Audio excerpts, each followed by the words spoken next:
Hello दोस्तों, welcome back to my channel maths academy by Rahul Sharma.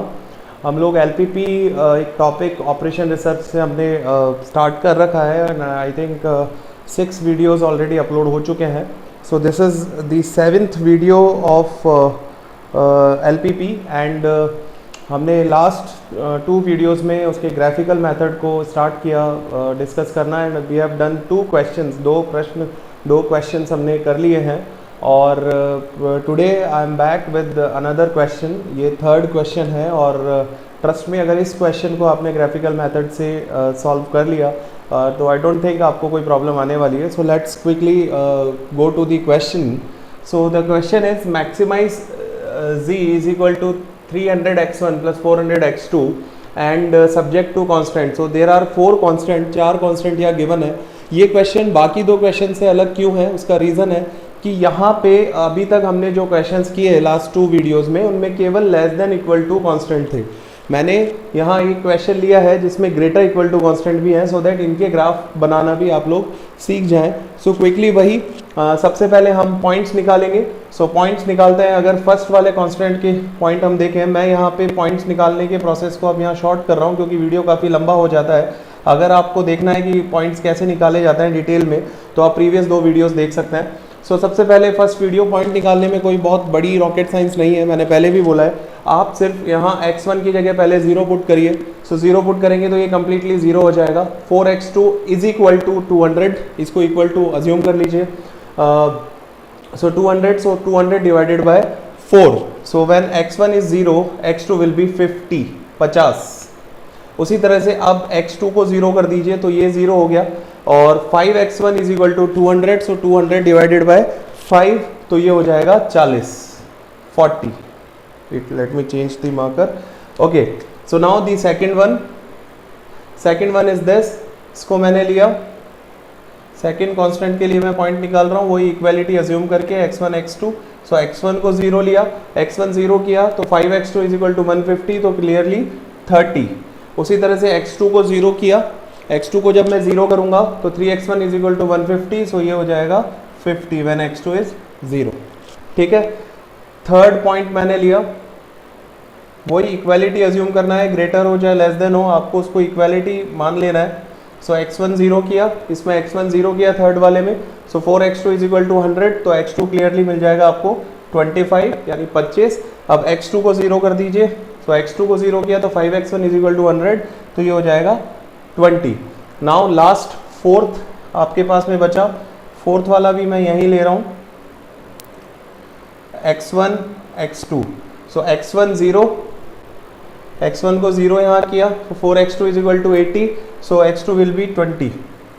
Now x2 को 0 किया, x2 is 0 तो 8x1 is equal to 80 तो x1 will be 10। So clearly यहाँ पे मैंने बहुत अच्छे से 1 2 3 4 चारों के पॉइंट्स निकाल लिए, बहुत इजीली निकाल लिए हैं। आप भी निकाल सकते हैं, कोई नई बात नहीं है। आप x1 को 0 करिए, x2 की वैल्यू निकालिए, फिर x2 को 0 करिए, x1 की वैल्यू निकालिए। सो बहुत इजीली मैंने ये पॉइंट्स यहाँ फाइंड आउट कर लिए हैं। नाउ हमारा नेक्स्ट काम है इन चारों पॉइंट्स का। अच्छा, यहाँ पे नॉन नेगेटिविटी कांस्टेंट है, पहले भी बता चुका हूँ, इसका कोई मतलब नहीं है, यहाँ कोई पॉइंट्स नहीं निकालने। इसका सिर्फ एक सिग्निफिकेंस ये है कि यहाँ पे x1 और x2 की जो भी वैल्यूज आएंगी वो पॉजिटिव होंगी या 0 होंगी, नेगेटिव नहीं होंगी।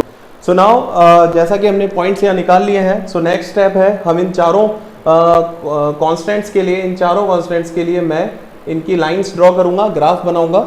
सो ग्राफ मैं यहाँ बना लेता हूँ।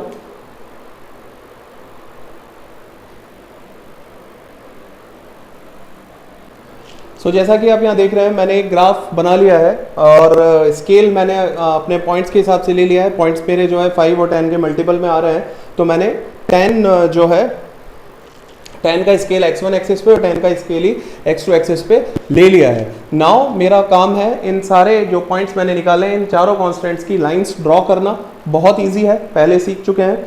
सो सबसे पहला पॉइंट है, फर्स्ट कांस्टेंट की बात करूं तो इसके 2 पॉइंट मैं यहाँ लिख देता हूँ एक बार के लिए। एक पॉइंट है 0,50 और दूसरा पॉइंट है 40,0।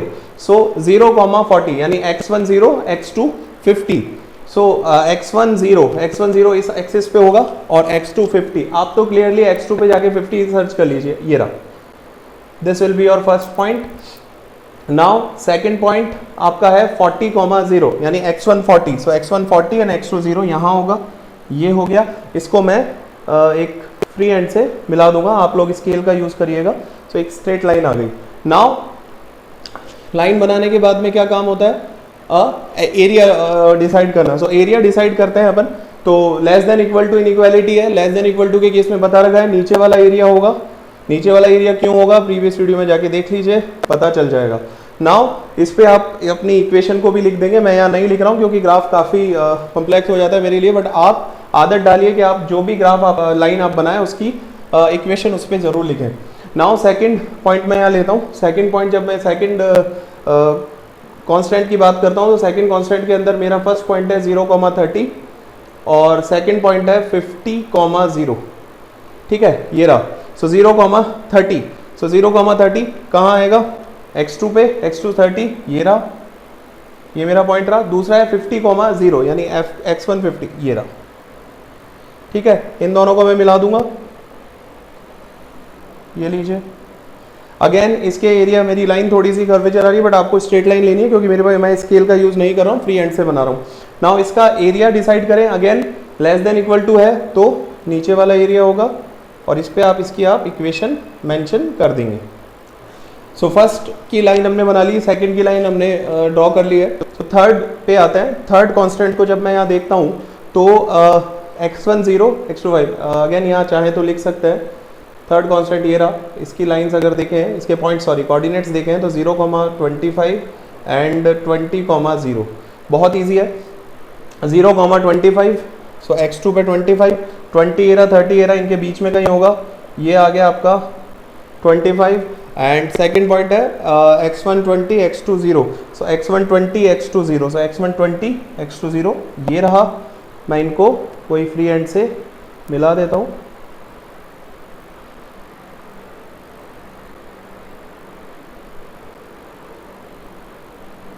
नाउ इसके एरिया की बात आती है। एरिया क्या होगा देखते हैं। अब यहाँ देखिए, ध्यान दीजिएगा, इसके अंदर इसकी इनइक्वालिटी जो है वो ग्रेटर इक्वल टू है। ग्रेटर इक्वल टू के बारे में रूल बता रखा है कि जब भी इनइक्वालिटी ग्रेटर इक्वल टू हो ऊपर वाला एरिया कंसिडर होता है। सो इसके लिए इसका एरिया हो जाएगा अपर एरिया। ये ही नई चीज हमें यहाँ सीखनी है। इसकी इक्वेशन यहाँ आप लिख देंगे। Okay, now let's move on to the last constant जिसके की पॉइंट्स आपको गिवन है 0,20 एंड 10,0। सो 0,20 ये रहा, वेरी गुड, एंड 10,0, सो 10,0 ये रहा, ये रहा। दोनों को मैं मिला दूंगा, ये हो गया। एरिया ग्रेटर इक्वल टू है ये भी, ठीक है, ग्रेटर इक्वल टू है तो मैं कौन सा लूंगा, ऊपर वाला area, very good. I hope कोई दिक्कत नहीं है इसमें। तो सबसे पहले कोऑर्डिनेट्स निकाल लिए, कांस्टेंट की लाइंस ड्रॉ कर ली। अब नेक्स्ट स्टेप जो था वो क्या था, बोलिए। So the next step was to find a common area. So common area अगर हम यहाँ देखें तो अब कॉमन एरिया आप देखिए, ये वाला एरिया इस लाइन के लिए कॉमन हो सकता है, इसके लिए हो सकता है, बट इसके लिए इनके लिए नहीं हो सकता, राइट। इस वाले एरिया को देखें तो ये इसके लिए कॉमन है बट इसके लिए नहीं है। इन दोनों को कोई प्रॉब्लम नहीं है, इसको प्रॉब्लम है। इस वाले एरिया को अगर हम कॉमन लेते हैं तो ये एरिया जो है, इस लाइन को भी कोई दिक्कत नहीं है, इस लाइन को भी कोई दिक्कत नहीं है, इसको भी कोई प्रॉब्लम नहीं है और इसको भी कोई प्रॉब्लम नहीं है। क्यों? क्योंकि ध्यान से देखिए, इस वाली लाइन के लिए प्रोहिबिटेड एरिया ही है, ये एरिया इस लाइन का नहीं है, तो ये कॉमन एरिया नहीं हो सकता। इसी तरह से ये आप देखेंगे तो इस लाइन को तो कोई प्रॉब्लम नहीं है, इसको भी कोई प्रॉब्लम नहीं है, इसको भी कोई प्रॉब्लम नहीं है, लेकिन इसकी बाउंड्री से बाहर है ये, तो ये वाला एरिया भी नहीं हो सकता। अब आप देखिए ये वाला एरिया, इस एरिया को अगर मैं अभी देखता हूँ, बाउंड्री हम डिसाइड कर लेंगे, लेकिन इस एरिया को ब्रॉडली अगर हम देखें, फोकस करें, तो इस वाली लाइन के भी ऊपर ये एरिया है तो बिल्कुल कोई प्रॉब्लम नहीं है, इस वाली लाइन के भी ऊपर है कोई प्रॉब्लम नहीं है, इस वाली लाइन के नीचे है कोई प्रॉब्लम नहीं है, इस वाली लाइन के नीचे है कोई प्रॉब्लम नहीं है। यानी ये वाला जो मेरा एरिया है, इस एरिया से किसी भी लाइन को कोई प्रॉब्लम नहीं है। सो ये वाला जो एरिया होगा ये कॉमन एरिया हमारा हो सकता है। इसको आप एनालाइज करेंगे तो ऑब्वियस सी बात है, इसको कोई प्रॉब्लम नहीं है, इसको कोई प्रॉब्लम नहीं है, इसको नहीं है, लेकिन इसके बाहर हो गया तो ये नहीं हो सकता। तो ये जो मेरा कॉमन एरिया आ रहा है, दिस वन, ये मेरा कॉमन एरिया होगा। इस एरिया से किसी को कोई प्रॉब्लम नहीं है। अब जब हम इस एरिया की बात करते हैं, इस कॉमन एरिया को मैंने ले लिया है, तो अब इसकी बाउंड्री पे बात की जाए। इसकी बाउंड्री की जब मैं बात करूं तो मैं ये देखता हूं कि स्टार्ट करते हैं यहां से। पहला पॉइंट ये आ गया, इसको मैंने ए पॉइंट कर दिया, नीचे मूव करा, यहां से यहां मूव करा, यहां पे एक और पॉइंट मिल गया, ये बी पॉइंट हो गया। देन आगे चले, यहाँ पे मुझे एक सी पॉइंट मिला, आगे मूव किया, मैं यहाँ डॉट बना देता हूँ, नहीं डॉट नहीं, उससे आप कंफ्यूज हो जाएंगे कॉमन एरिया कौन सा है। सो यहाँ आए, यहाँ से ये एक मुझे डी पॉइंट मिला, अब यहाँ नहीं जाना है, ऊपर गए, ये मुझे एक सी पॉइंट मिला इंटरसेक्शन, और ये वापस आ गए। क्या किया मैंने, इंटरसेक्शन पॉइंट्स सर्च किए, ये ई पॉइंट होगा, सॉरी, इंटरसेक्शन पॉइंट सर्च किए कॉमन एरिया की बाउंड्री पे, तो मुझे पॉइंट्स मिले ए पॉइंट के कोऑर्डिनेट मुझे पता है 0,30, ठीक है। बी पॉइंट के कोऑर्डिनेट है 0,25। उसके बाद में आइए सी पॉइंट के कोऑर्डिनेट मुझे पता है 20,0। फिर आए हम डी पे, डी पॉइंट के कोऑर्डिनेट है 40,0, ठीक है, ये रहा। उसके बाद में ऊपर आए ई पॉइंट के कोऑर्डिनेट्स मुझे पता नहीं है। अब कोऑर्डिनेट जब पता नहीं हो तो क्या करना है, ये भी प्रीवियस वीडियो में बता रखा है, अभी शॉर्ट में बता रहा हूँ कि जो भी दो लाइंस उस पे कट कर रही हैं, दोनों लाइंस की इक्वेशंस को लीजिए। जैसे यहाँ हम देखें तो ये 50-40 वाली जो लाइन है, फर्स्ट लाइन, फर्स्ट की इक्वेशन है 5x1 + 4x2 = 200, इक्वालिटी ज्यूम कर लीजिए, ले लीजिए उसको। और दूसरी लाइन है ये 30-50, सो 30-50 ये रहा। Second 3x1 + 5x2 = 150। इन दोनों लाइंस को सॉल्व करेंगे, इन दोनों लाइंस की इक्वेशंस को सॉल्व करेंगे और हमें हमारा पॉइंट मिल जाएगा। तो सॉल्व करने का तरीका सिंपल सा है, इस वाली को आप 3 से मल्टीप्लाई कर दीजिए, इसको 5 से मल्टीप्लाई कर दीजिए। 15x1 + 12x2 = 600, 15x1 + 25x2 = 750, minus minus minus ये कैंसिल हो गया, ये हो गया -8 and 5 13x2 = -150। so x2 = 150, negative upon -13, negative cancel, so x2 will be 150/13। अब इस 150/13 को कहीं भी पुट कर दीजिए। लेट सपोज आपने इसको पुट किया फर्स्ट वाले में, तो 5x1 + 4 × 150/13 = 200।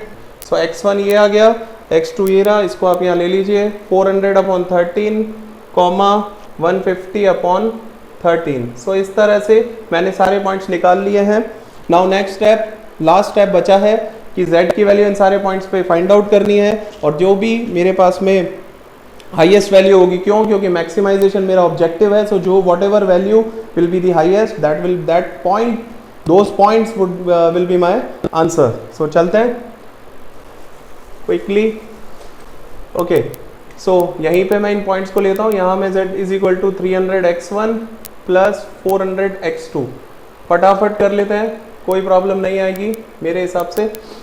फर्स्ट वाले के लिए z की वैल्यू देखें तो 300 × 0 0 हो जाएगा, प्लस 400 × 30, सो ये हो गया आपका 12,000, ठीक है। सेकंड वाले के लिए देखें तो x1 तो 0 हो गया, plus 400 × 25 which will be 10,000। Third हो गया 300 × 20 plus 400 × 0, so that will be this will be 6,000. okay, now next one is 300 × 40 plus 400 × 0 is equal to 12,000. all right, and the last one is this, z is equal to 300 × 400/13 plus 400 × 150/13। इसको solve कर लीजिए, बहुत easy है। 12/13 plus upon 13, तो ये आपका हो गया 1,20,000 प्लस 60,000, 1,80,000। डिवाइडेड बाय 13, इसको 13 से डिवाइड कर लेंगे 13,846.15 और सो ऑन। सो ये आपके पास में आंसर आ गए। आंसर इन द सेंस सारी z की वैल्यू आपने निकाल ली। अब आपका ऑब्जेक्टिव जो है वो मैक्सिमाइजेशन है। सो मैक्सिमाइजेशन मतलब इनमें से वो वैल्यू जो हाईएस्ट हो। So highest value is this. So your answer will be E point, because E point पे z की वैल्यू हाईएस्ट है, which is this. So your answer लिख दीजिए x1 is equal to 400 upon 13, x2 is equal to 150 upon 13 and z will be 13846.15 approximately. So this will be your answer. ये आपका answer हो गया।